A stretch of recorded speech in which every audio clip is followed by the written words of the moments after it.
Moscow, 1962. Traffic hums through wet streets. Church bells toll faintly in the distance. A man in a gray overcoat crosses Pushkin Square, his shoes leaving small splashes in the puddled cobblestones. He's carrying nothing remarkable. A folded newspaper tucked under one arm, gloves in his pocket, and a calm, bureaucratic air. But this man, Colonel Oleg Penkovsky, is not out for a walk. He's walking into history. He glances once over his shoulder, a habit of the hunted. The KGB have been tightening their net for weeks. He knows he's under surveillance, but he has something too valuable to stop now. A roll of microfilm containing Soviet missile blueprints, evidence of nuclear buildup that could tip the scales of the Cold War. A streak of white Mars the edge of the bench, a small splatter that everyone assumes is pigeon droppings. To anyone else, it's nothing. To Penkovsky, it's the safest place in Moscow. He pauses briefly, pretending to read his paper. His hand brushes against the bird droppings. What looks like filth is in fact plaster, carefully shaped, painted, and hollowed, a tiny capsule molded to look organic. Inside it, a roll of microfilm wrapped in wax paper, holding images of missile plans, maps, and codes, all copied from Soviet military files. He replaces the capsule, subtly adjusts its position, and walks away. Seconds later, another man enters frame, short, balding, with a camera hidden in a shopping bag. His name, according to CIA files, is Greville Wynne, Penkovsky's British contact. He sits on the same bench, lighting a cigarette. His fingers linger under the armrest, just long enough to dislodge the tiny capsule, concealing it in his pocket before standing up and leaving. The exchange takes less than 15 seconds. No one speaks. No one looks back. In a city where every word was watched, silence became the language of spies. And sometimes the difference between life and death was something as small and ridiculous as bird poop. But the brilliance of this deception wouldn't last. Within months, Soviet counterintelligence would uncover the truth. And when they did, Penkovsky's quiet act of defiance would ignite one of the most dramatic espionage cases of the 20th century. Because beneath the grime of that park bench was more than microfilm. It was the weight of the world's most dangerous secret, a typewriter hammering in dim light, a courier slipping a sealed envelope into a diplomatic pouch, satellites orbiting above a divided Earth. The world of 1960 is not at peace. It's frozen in a standoff. The Cold War isn't fought with armies, but with information. Every photograph, every whispered conversation, every intercepted memo carries the weight of potential catastrophe. The United States and the Soviet Union race not only to build weapons, but to understand each other's next move. In that invisible war, microfilm becomes the spy's greatest ally. A strip of film, barely thicker than a hair, capable of holding hundreds of pages of text and blueprints. Folded, hidden, swallowed, or disguised, it turns knowledge into something you can smuggle through an airport or hide in a matchbox. Espionage was a game of miniaturization, of turning 1,000 secrets into something that could fit inside a button. By the late 1950s, both superpowers had turned the world into a chessboard. Every embassy, every trade mission, every student exchange was a potential spy operation. In London, the MI6 monitored Soviet diplomats posing as cultural attachés. In Moscow, the KGB's second chief directorate shadowed Western visitors with obsessive precision. It was a system built on mutual paranoia. Every cafe might have a microphone. Every stranger could be an informant. And amid this tightening web of suspicion, a few individuals began to risk everything, not for ideology, but for the hope that their information might prevent a nuclear war. Born in 1919, Penkovsky was a career officer, decorated, ambitious, and deeply frustrated. He'd seen the brutality of Stalin's purges, the hypocrisy of party politics, and the blind obedience demanded by the Soviet state. By 1960, he'd risen through the ranks of military intelligence, the GRU, with access to the very files Western agencies dreamed of seeing. Missile specifications, launch capabilities, deployment strategies, he read them daily. But he also saw something else, how dangerously close his country was pushing the world toward nuclear conflict. In April 1961, Penkovsky made contact with British intelligence through Greville Wynne, a British businessman who traveled freely between East and West. It was an act of treason, punishable by death. But Penkovsky believed it might save millions. He offered secrets in exchange for one thing: to be heard. And the West listened. His reports gave Washington its first detailed glimpse into the Soviet nuclear arsenal. Data for every dead drop. There was a man's heartbeat racing behind it. The bird droppings method wasn't yet conceived. It would come later, born out of necessity, when traditional hiding places became too dangerous and surveillance tightened around every movement he made. But in these early years, Penkovsky's mission grew. He wasn't just smuggling secrets, he was building a bridge of survival across an ideological abyss. Moscow, 1961. A cramped apartment lit by the glow of a desk lamp. Blueprints, coded notebooks, and fragments of film sprawl across a kitchen table. The curtains are drawn. Outside, a Lada idles on the street for hours, a silent reminder that the KGB never sleeps. Oleg Penkovsky sits hunched over a magnifying glass, examining a roll of Kodak microfilm. His mind races. He knows the next drop must be invisible, too ordinary to notice, too absurd to suspect.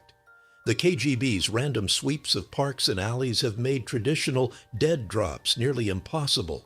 One mistake could mean prison, or worse. He scribbles in his coded notebook. They search for the extraordinary. We must hide in the ordinary. Across the continent, British technicians discuss Penkovsky's predicament. His handler, Greville Wynne, needs a method of transfer that won't draw attention. Disguised packages, hollowed-out books, even matchboxes are too risky. Then, one of MI6's field engineers, his name lost in the redactions of declassified files, proposes something half in jest. What if it looked like bird droppings? Nobody ever picks that up. The room laughs, then goes silent. It's ridiculous. It's perfect. In espionage, success doesn't come from being clever. It comes from being forgettable. Within weeks, the lab at MI6's Technical Operations Branch begins crafting a polymer-based putty that dries to the same chalky white as pigeon waste. They mold it into small, irregular blobs that could cling to park benches, lampposts, or window ledges. Inside each blob, a cavity just large enough to hold a rolled microfilm capsule, waterproof, fireproof, and easy to retrieve with a small penknife or fingernail. The project's nickname in internal notes, Project Gull. In Moscow, Penkovsky receives instructions through Wynne. He tests the first prototype in secret, pressing a tiny lump of the material under a park railing near the Kremlin. It blends seamlessly, ugly, invisible. He smiles faintly. No one would ever touch it, he mutters. The absurdity of it amuses him, that the fate of global stability might one day hinge on something that looks like a pigeon's mess. At the height of the Cold War, intelligence agencies were racing to make secrecy itself an art form. Disguises, concealments, and coded signals evolved into a kind of science, a mix of psychology and chemistry. Agents learned to exploit human behavior, curiosity, fear, disgust. Bird droppings were ideal. They triggered avoidance. No one looks twice at filth. He leaves the first disguised microfilm capsule under a bridge on Kutuzovsky Prospect, another near a bus stop on Kalinin Avenue, each one retrieved hours later by an unknown hand. And it works. For months, his messages flow undetected. Images of missile silos, rocket fuel data, maps of launch sites. The West has never seen anything like it. But for every success, the risk grows heavier. Penkovsky knows that Moscow's paranoia will soon catch up, and when it does, no disguise will save him. Everything about this operation was small. The film, the notes, the gestures, but the consequences were enormous. Oleg Penkovsky was the source, Greville Wynne the courier, Western intelligence the eager receiver. Penkovsky supplied copies of classified material, photographs, technical specs, deployment lists, and Wynne moved those items across invisible lines in plain sight. Their work depended on two fragile things: discipline and inconspicuity. The mechanics were deceptively simple. Penkovsky copied documents onto microfilm, a technology already beloved by spies because a single fingernail-sized roll could hold hundreds of pages. Microfilm could be folded, sealed and slipped into the smallest hiding places. Western technical teams taught agents how to make tiny waterproof capsules and how to roll and label film so it could be read on arrival. Signals were the language of the trade. Penkovsky and his handlers agreed on prearranged cues, chalk marks on a lamppost, an extra cigarette in an ashtray, a voiceless telephone call that told the handler when a drop had been made or when to abort. These silent codes minimized meetings and reduced the risk of compromise. In one documented episode, Western handlers received 2 silent calls and a visual signal that a dead drop had been loaded, and a CIA officer servicing that drop was arrested shortly afterward. Dead drops themselves had to be banal. Spies hide things where people do not look, beneath loose bricks, inside hollowed bolts, taped to the undersides of park benches. The idea is to be invisible through ordinariness, a piece of chewing gum on a post, a newspaper folded a certain way. The more forgettable, the better. Tradecraft manuals from the period show a catalog of such techniques, each designed to exploit routine human behavior. Wynn's role was critical and dangerous. As a British businessman with legitimate reason to travel, he could appear where diplomats and tourists did. He carried nothing that would look contraband, a briefcase, a ledger, a smile. But in his pockets were instructions and, when the moment came, the retrieved microfilm. For several months, the system worked with clinical efficiency. Penkovsky supplied, Wynn collected, Western analysts processed. Still, each successful transfer raised the stakes. Moscow was crawling with surveillance. Plainclothes tailors, telephone taps, photographic teams took turns watching the same park bench. The KGB's patience was strategic. They preferred to observe patterns and build an airtight case, rather than risk a clumsy bust that might expose their own sources or methods. That patience is exactly what would turn a string of invisible exchanges into a public scandal. An operation like this is a choreography of tiny movements, a glance, a bent head, a chalk stroke. One misstep, and the music stops. The streets hum with the quiet tension of a city that listens to itself. Radios tuned to state, broadcasts, apartment walls thin enough to hear footsteps in the next flat. And for the KGB's second chief directorate, the rhythm of the city is data, movement, routine, deviation. Penkovsky's movements had become predictable. Same benches, same lunch hours, same briefcase. In the language of counterintelligence, pattern is death. A young lieutenant pins photographs to a board, dozens of images, Penkovsky at bus stops and cafes, crossing Red Square. Each time a foreigner appears nearby. Sometimes it's Wynn, sometimes an American tourist. To the KGB, these coincidences start to align like constellations. They give the investigation a code name, Operation Hero. The Soviets were patient hunters. They didn't need to strike fast. They needed to strike certain.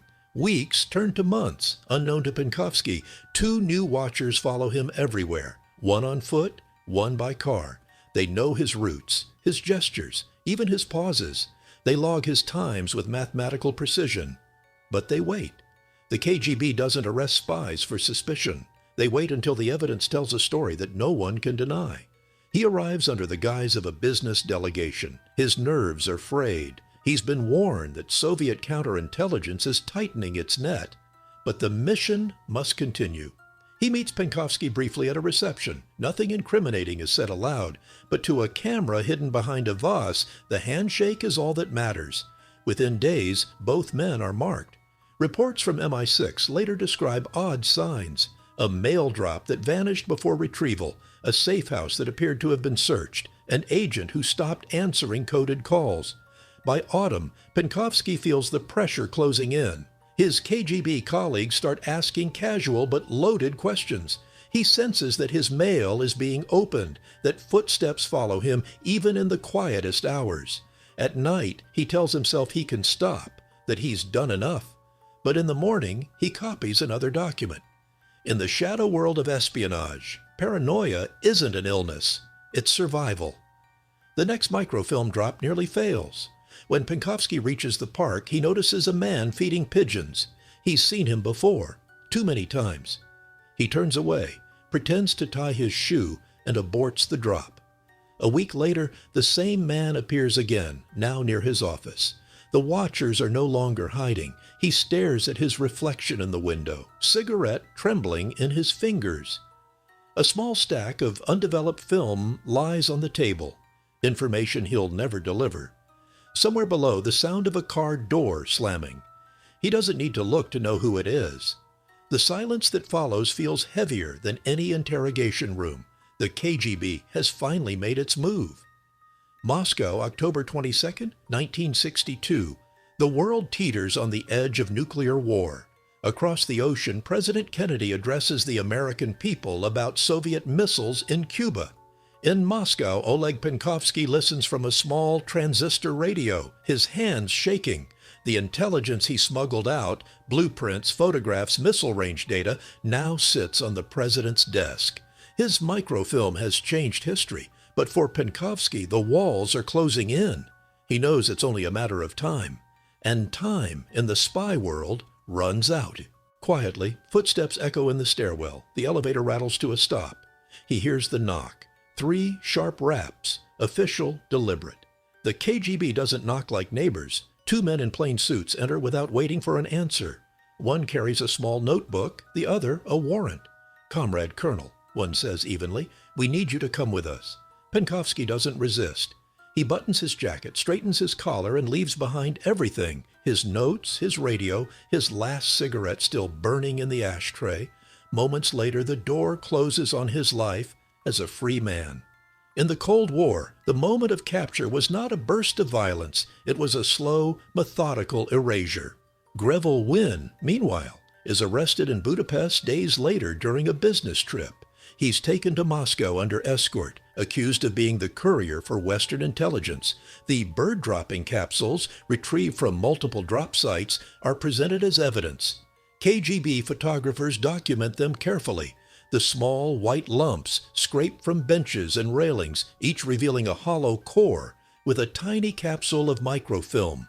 The discovery astonishes even the interrogators. Thick walls, yellow light, no windows.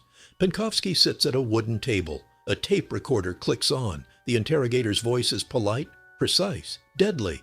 "You thought you could fool the state with bird excrement, Colonel?" Penkovsky doesn't answer. He stares at the table. "You have betrayed the motherland for Western money, for recognition." Still silence, then slowly Penkovsky smiles. "No," he says, "to stop fools from destroying the world." The interrogator stops the tape. For a moment there is no sound, except the faint hum of the overhead lamp.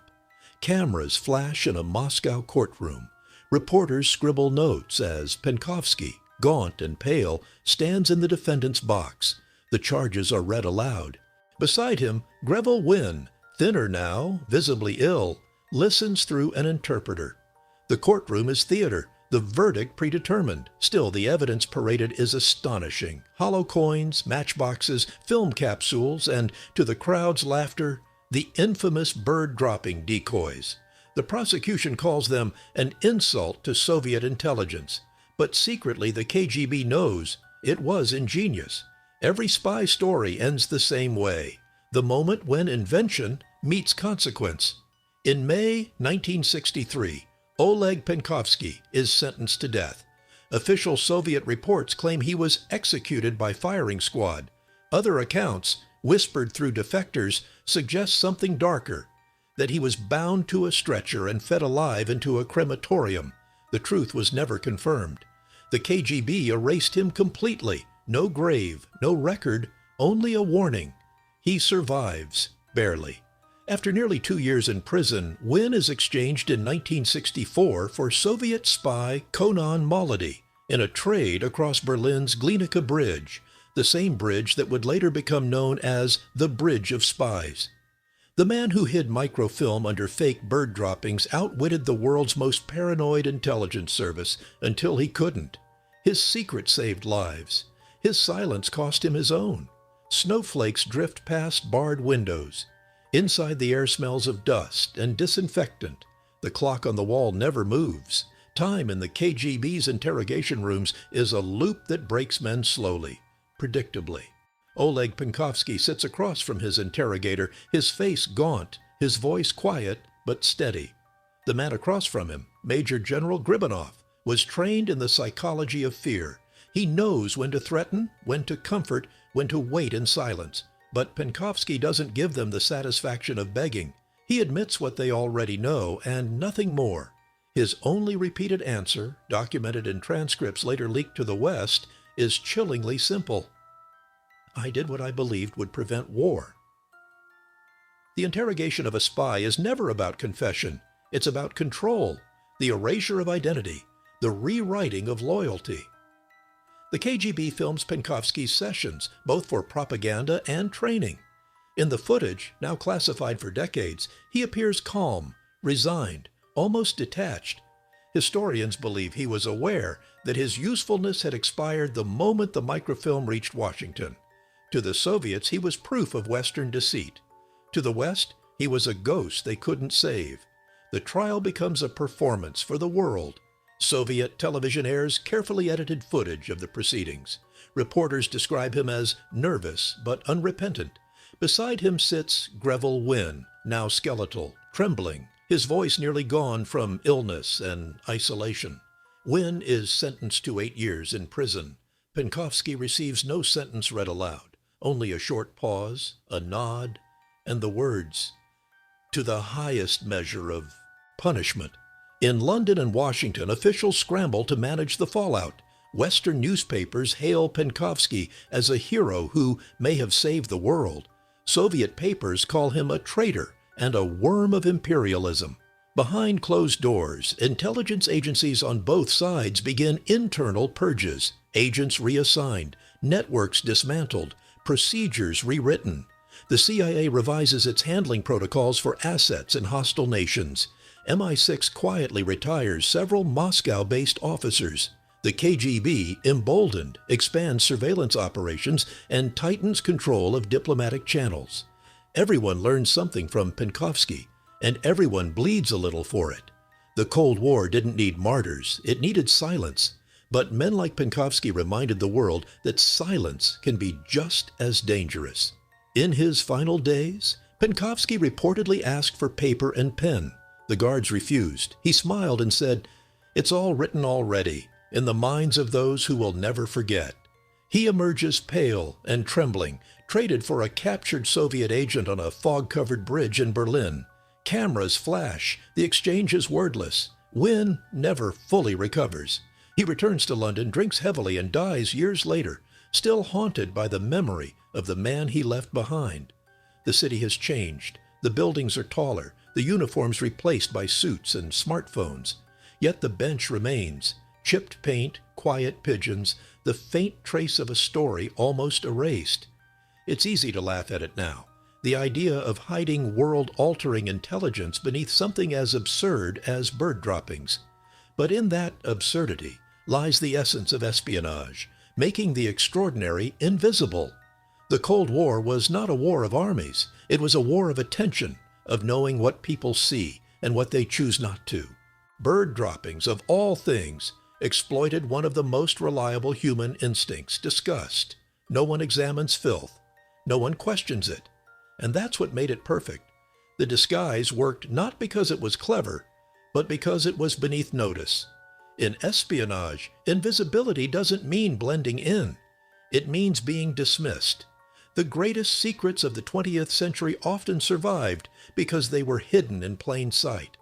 A hollow coin containing a microdot, a false shoelace concealing a rolled film, a lipstick tube transmitting coded radio bursts. Each device tells the same story, the human obsession with control and the equal obsession with concealment. In every trick, every gadget, every disguise, there is an act of faith that the other side won't look close enough. A small lump of pale material, once thrown away by a janitor, now studied by historians. It's both ridiculous and sacred, a monument to ingenuity and fear. The bird-dropping trick is remembered not just as a clever concealment method, but as a symbol of a paranoid age, a time when truth was so dangerous it needed to hide under dirt. To lie is human. To hide truth so well that it can save lives. That is history's cruelest art. Penkovsky's story, and his strange invention stand as proof that intelligence isn't always a matter of brilliance. Sometimes it's about empathy, the ability to imagine what others won't see. The disguise wasn't just camouflage. It was a reflection of the world he lived in, a world that forced men to bury honesty beneath absurdity. Satellites drift silently over the Earth. Fiber optic cables snake beneath oceans. Data packets flash through the air, invisible, untraceable. The tools have changed. The impulse has not. In the 21st century, espionage no longer hides under park benches. It hides in code. What Oleg Penkovsky carried in a capsule of microfilm could now fit in a single encrypted file, sent across continents in seconds. Yet the logic is the same. Make the extraordinary look ordinary. Every generation of spies invents new disguises, but they all rely on one constant: the blindness of familiarity. In Penkovsky's day, the enemy feared the camera. Today, it fears the algorithm. Where once a secret passed hand to hand, now it slips between servers, buried in spreadsheets, disguised in metadata, cloaked in deep fakes, or hidden inside images shared on social media. Intelligence agencies have replaced microfilm with steganography, quantum encryption, and malware payloads designed to vanish after a single transmission. The Cold War's bird-dropping deception has evolved into digital camouflage, secrets disguised as noise. Rows of analysts watch glowing maps of data flows, tracing lines of digital infection across the globe. But behind all the technology, the same fragile human psychology remains. The double agent still exists, only now they carry the USB drive instead of a camera. Whistleblowers, hackers, and rogue insiders, the new Penkovskys, operate in the same moral twilight, betraying one truth to protect another. His legacy is debated even today. Some intelligence historians argue his reports gave the West the confidence to stand firm during the Cuban Missile Crisis, preventing nuclear escalation. Others claim his exposure nearly triggered disaster by enraging the Kremlin. What's undeniable is this: his sacrifice reshaped how intelligence is gathered, managed, and concealed. Modern agencies now teach Penkovsky's case as a lesson in both brilliance and hubris, the high watermark of human intelligence before machines began to spy for us.